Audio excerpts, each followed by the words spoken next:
Hello students, आज हम 100 से अधिक परमाणु क्रमांक वाले तत्वों का IUPAC रखेंगे।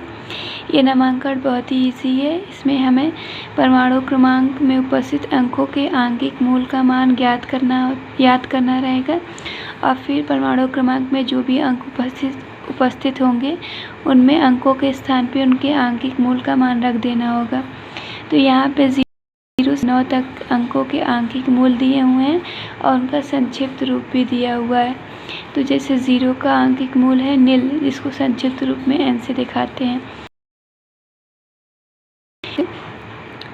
U से प्रदर्शित करते हैं।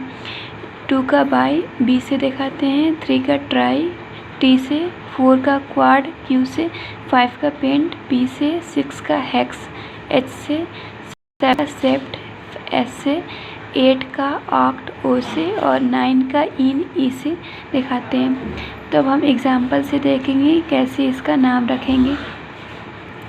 मान लीजिए हमारे पास एक तत्व है जिसका परमाणु क्रमांक 101 है।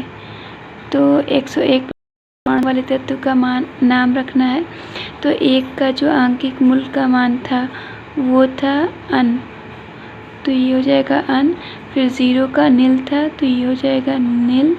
और फिर 1 है तो 1 का अन, तो ये हो जाएगा यहाँ पे अन, यानी अन नील अन 101 परमाणु क्रमांक वाले तत्व का नाम हो जाएगा।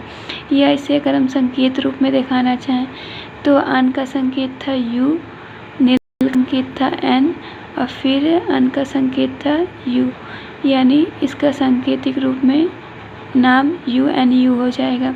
और यहाँ पे हमें जो फर्स्ट लेटर है उसको कैपिटल लिखना है, यहाँ पे भी और यहाँ पे भी।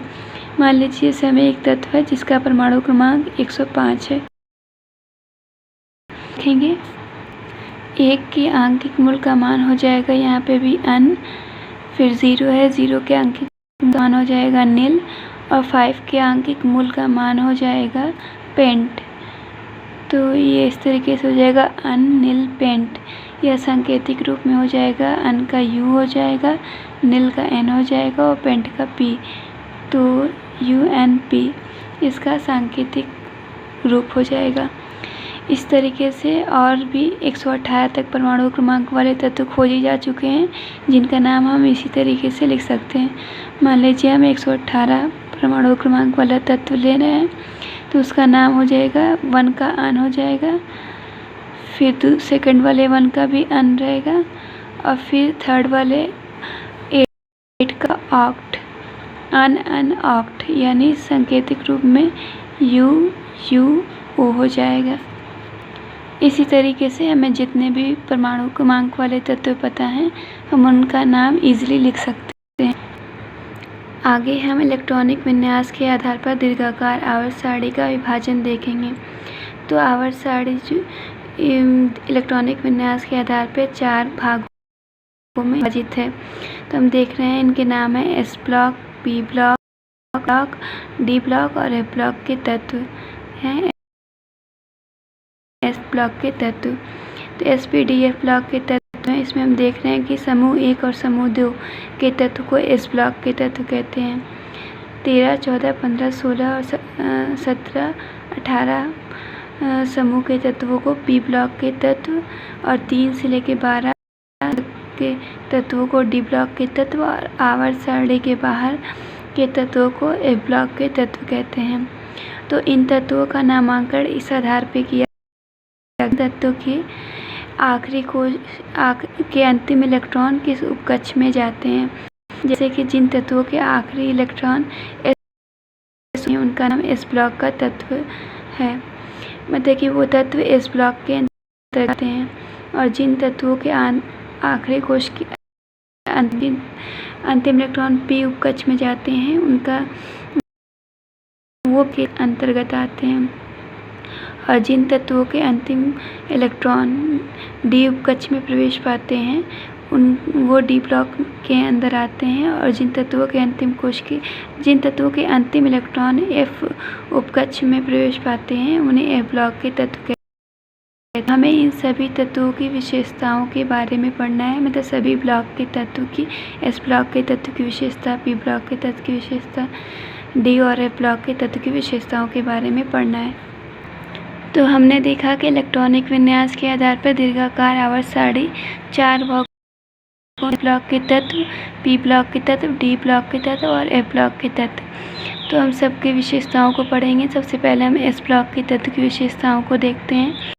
तो हमने देखा कि समूह 1 और 2 यानी फर्स्ट ए और सेकंड उप समूह के तत्वों को एस ब्लॉक के तत्व कहते हैं और इनके इलेक्ट्रॉन एस उपकक्ष में प्रवेश पाते हैं। तो इसी कारण इनका जो नाम है वो एस ब्लॉक के तत्व है।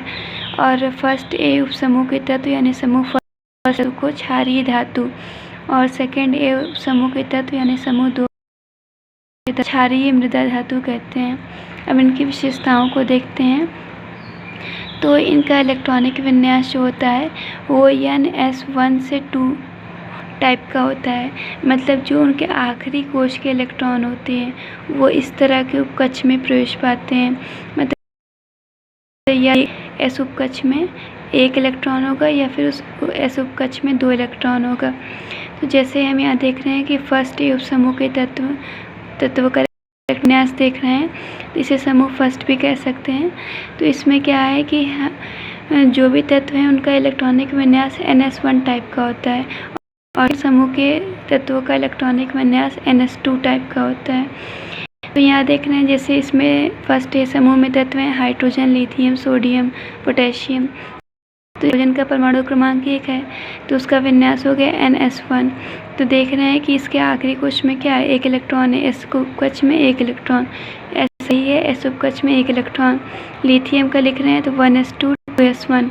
तो देख रहे हैं आखिरी कोश में 1 इलेक्ट्रॉन एस उपकक्ष में, ऐसा ही आया है। इसमें भी हम लिखेंगे सोडियम का, तो हम देख रहे हैं कि आखिरी एस उपकक्ष में 1 इलेक्ट्रॉन है यानी इसी टाइप का है। जबकि हम सेकेंड ए समूह में देख रहे हैं तो इसमें जैसे बेरिलियम का है, मैग्नीशियम का है, कैल्शियम का है, तो उसके आखिरी एस उपकक्ष में 2 इलेक्ट्रॉन आ रहे हैं यानी NS2 टाइप का इसका विन्यास है। इसकी संयोजकता देख